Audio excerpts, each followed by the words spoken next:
Tom Brady is at what I feel like is the most interesting point of his career. He is 42 years old and a free agent, but can still play at an average starting QB level. And in this respect, he's kind of like Josh McCown, but with superpowers. And with those superpowers comes a ton of baggage. Now, this isn't the typical type of baggage that people finger wag and get all angry about. No, this is the baggage that comes with a guy like Eli Manning, where a player's legacy is too great to treat them and pay them at the level that their play on the field would suggest they are worth, which makes Tom Brady a bit of a hard sell. At 42 years old, he's not going to be, nor should he be, somebody's future plan to build around. So that means that Tom Brady, anywhere he signs, would have to be a bridge guy. But Tom Brady is 42 years old and is not going to learn a completely new offensive system at 42 years old. He may adjust what he knows to your system, but there will be a ton of changes to any offense that adds Tom Brady, and there are very few offenses that can be adjusted in the way that Tom Brady would like to adjust them, which also limits the amount of prospective teams that can realistically sign Tom Brady. This is why I find it hard to believe that Tom will play anywhere other than New England next season because that's the only team that makes sense to sign Tom Brady at this age. He already knows the offense. The offense isn't going to change, and there won't be a ridiculous amount of moving parts that you need to adjust to having one of the greatest quarterbacks of all time come in at age 42, and the Patriots are in desperate need of a bridge quarterback because they have no young quarterbacks on their roster. But let's indulge this ideal of Tom Brady actually switching teams and break down the pros and cons that come with Mr. Brady and his free agency.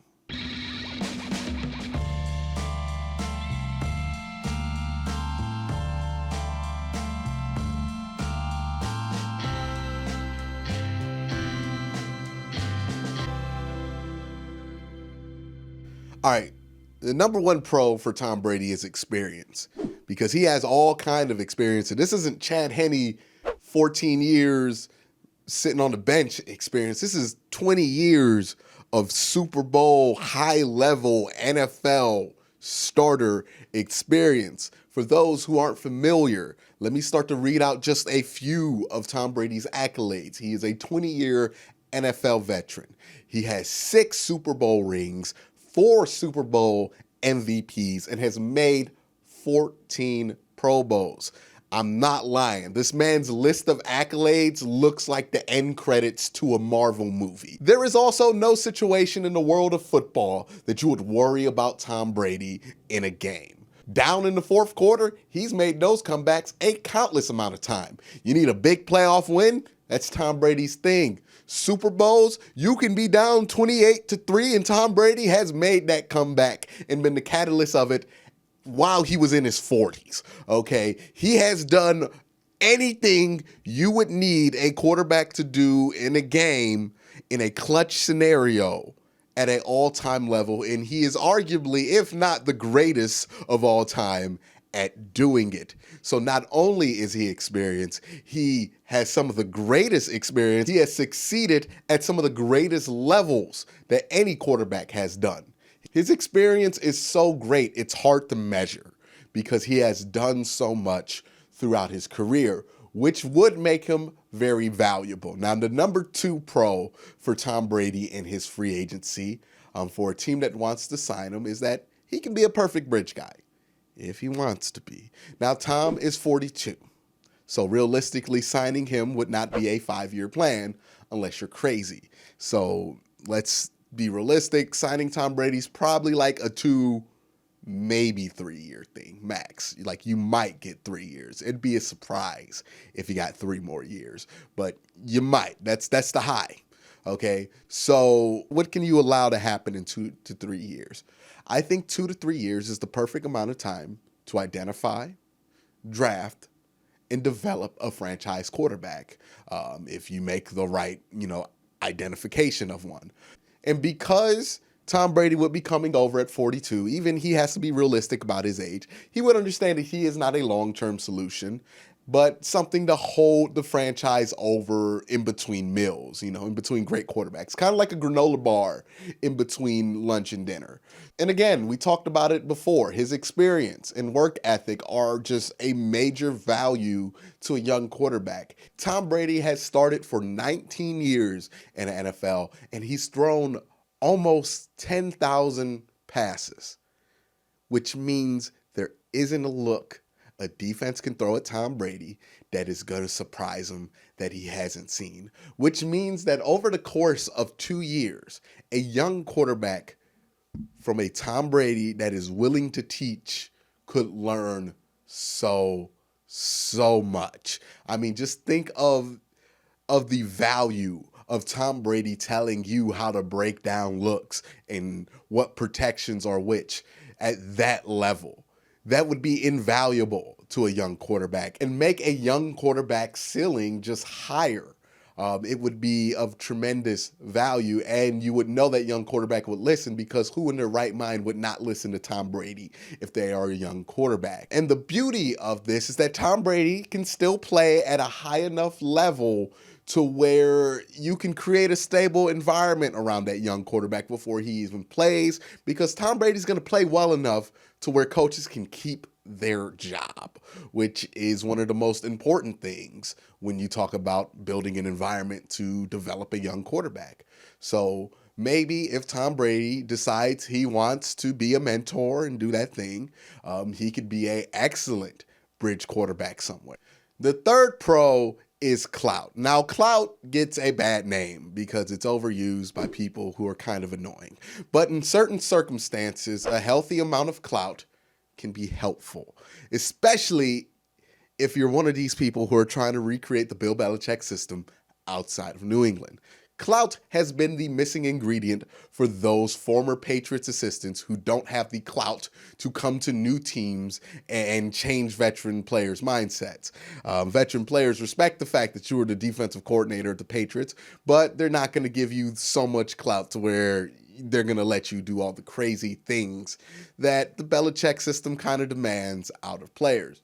But Tom Brady coming to the team and demanding that out of veteran players, well, that just rings a little bit differently, and people are going to have to respect that just a little bit more, because Tom Brady has the experience and the clout. And what that does is buy a guy like Matt Patricia some time to earn some of his own clout on his own while building the Belichick system in, let's say, Detroit, after Brady leaves in a few years.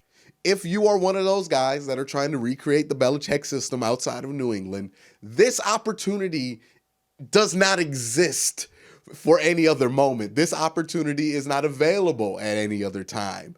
This might be the only opportunity to actually have the credibility on hand, on roster, to be able to build something like New England without Bill Belichick. And that's the power of Tom Brady's clout.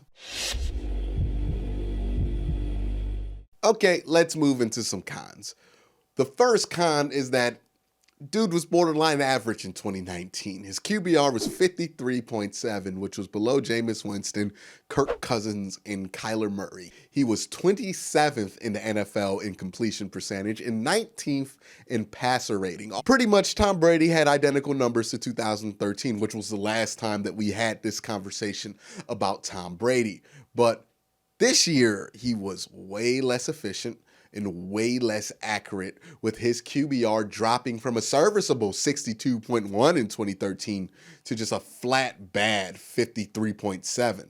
So not only is he putting up worse cumulative numbers than he has before, he's also putting up worse efficiency numbers and is less accurate, which is a tall tale sign that a quarterback might be ready to fall off a cliff. And as we've seen with some older quarterbacks, once they fall off a cliff, it's gone like that.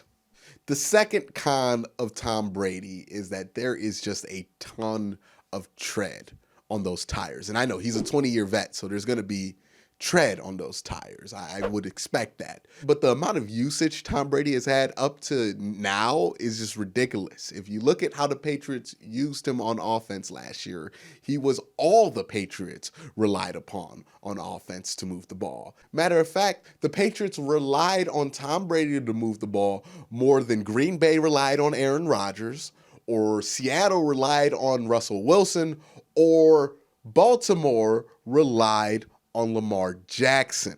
He is a 42-year-old man with insane usage numbers on him. By the way, if you think that Tom Brady being relied upon to move the ball on offense more than Lamar Jackson isn't a big deal because they're probably only counting dropbacks. No, they counted runs too. And Tom Brady still was relied upon more for more snaps on his offense than Lamar Jackson.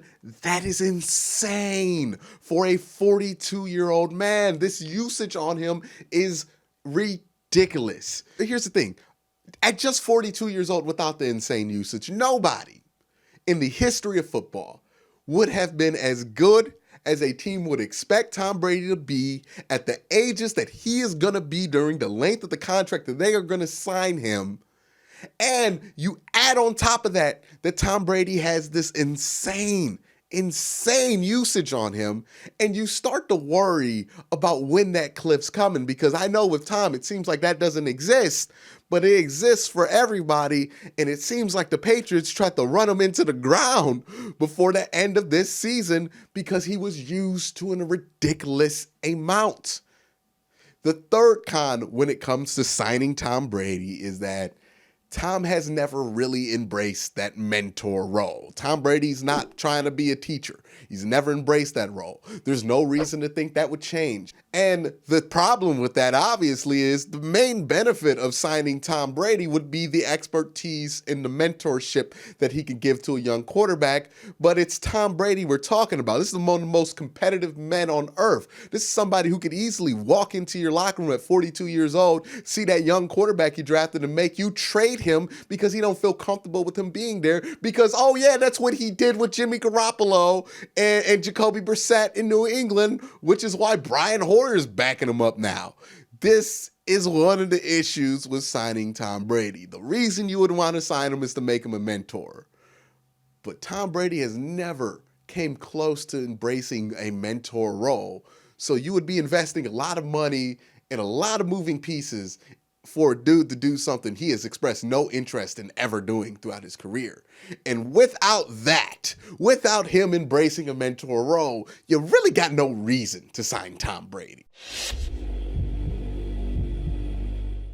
All right, so let's talk about some landing spots, and starting from least likely to most likely. And keep in mind, I don't think it's likely that he signs anywhere outside of New England, so even most likely, take it with a grain of salt. But the first team we're going to start with is Tampa Bay. If Tampa Bay decides to move on from Jameis Winston, then Tom Brady could be a bridge option that they can consider. Even in a bad year, Tom Brady's not going to turn the ball over as much as Jameis Winston would. And, you know, he would allow your defense to kind of take more of a spotlight. And, you know, I think Tom Brady would benefit from the huge upgrade at wide receivers, having Mike Evans and Chris Godwin. But Phillip Rivers kind of makes more sense if you're going to go in that direction with the Bruce Arians offense. Phillip Rivers has more arm strength. He is younger. This offense is just a better fit for him with the type of receivers that they have. And honestly, you can say Jameis is a better fit than Tom Brady and, you know, has in some metrics been a better player than Tom Brady. I don't necessarily think that's the truth, but you can make that argument, and somebody in Tampa Bay who drafted him number 1 overall and doesn't want to give up on him can make that argument, which makes this scenario highly unlikely. Now, the second team I can see him landing is Detroit. Now, why Detroit? Well, this has to do a lot with the clout thing. And maybe Detroit wants to start a rebuild while still competing and still keeping butts in the seats, because that is a major priority for teams not in major media markets. So signing Tom Brady, who is a Michigan alum, friend of Matt Patricia, and trading Matt Stafford to get some picks to a QB needy team would kind of be the combination of things you would need to accomplish that. Now, for Matt Patricia, this would be good because Tom Brady probably saves your job for a few years and allows them to draft a new QB and start over while still competing at a relatively good enough level to where nobody needs to get fired. And it keeps Tom in the same system as, Matt Patricia's probably going to let Tom do whatever he wants on offense. But the problem is that you have to find a way to trade Matt Stafford in a team that wants to trade for Matt Stafford in a market that's not going to be super needy for quarterbacks. It's not the same market it was 2 years ago when Kirk Cousins signed for that amount of money. Quarterbacks aren't seen as that scarce of a resource anymore. So teams aren't going to be as desperate to trade for a guy like Matt Stafford.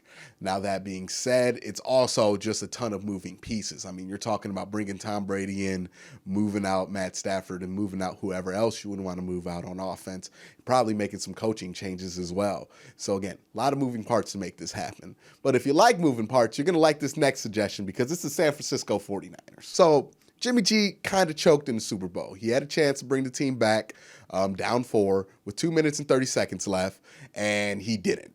And in the back of my head, I thought, well, there's one guy I would think you would feel pretty good about in that situation. That guy is Tom Brady, and that guy happens to be from Northern California. That guy happened to grow up as a San Francisco 49ers fan. That guy happens to be a free agent. So maybe this loss would be a perfect opportunity for Tom Brady to find himself a new home in San Francisco as a 49er. Again, he would have the experience needed to overcome what Jimmy G just doesn't have, and he could be seen as the final piece to get over the proverbial hump. It just basically lines up like this if you're the 49ers. Tom Brady is the greatest in the moments that Jimmy G has come short in. Tom Brady has some of the similar shortcomings that Jimmy G has anyways. Past Patriot QBs like Jimmy G and Brian Hoyer have proven that the switch between the Shanahan to Belichick system is a rather seamless one because both of them seem to make the transition smoothly despite being kind of marginal players. Also, the run-heavy offense would dial down the insane usage that Tom Brady has had that has worn on his body and kind of turned him into a subpar, kind of average quarterback at this point in his career. And also, in signing Tom Brady, you might have also found your potential trade partner for Jimmy G, which brings me to the biggest hurdle in the way for this scenario. Jimmy G has the third largest contract in total size of any QB in the NFL. Now, if your plan is to cut him, you're actually set up well to do this because despite his huge $23 million base salary, you would only be hit with $4.2 million in dead cap if you cut him. The problem is you're not going to want to cut a quarterback who's 28 years old, who just made the Super Bowl. You're going to want to trade him, which limits you with teams with actual cap space to spare. And you need to find a team that's willing to take a huge risk on an injury-prone player that you just admitted can't win a Super Bowl. So no matter what your opinion is of Tom Brady currently, the fact is that he is too accomplished of a player to sign anywhere and it not be a seismic shift to a franchise. His presence changes things. It changes everything, and it makes him hard to touch, which means that for what is on paper a 15th to 18th ranked quarterback, he has way too many moving parts and baggage associated with him. You can't bench Tom Brady, and you can't ask a 42-year-old quarterback to learn a completely new system. There isn't a place that makes a lot of sense for Tom Brady to sign that is completely new, to be honest. The 49ers make the most sense, and look how many moving parts have to go into that just to make that happen. What makes the most sense is for Tom Brady to return to the Patriots and for the Patriots to re-sign him because they need the bridge quarterback to get him through the next 2-3 years so they can get a new guy in there and continue the success of their franchise. And if Tom Brady is done with Belichick and done with the Patriots, then that means that Tom Brady's most likely going to have to retire. Because it just doesn't make sense for him to go anywhere else, in my opinion. But it doesn't seem like Tom's going in that direction, so it's going to be interesting to see what kind of situation pops up there in New England with Tom Brady really looking like there's nowhere else he can go than New England. But let me know what your thoughts are. Do you think Tom Brady has another landing spot? Do you think I just missed one? Let me know in the comment section down below. But thank you guys for watching. Hit that subscribe button, hit that like button, and comment down in the comment section down below. But thank you guys for watching. Have a great day. Have a good night.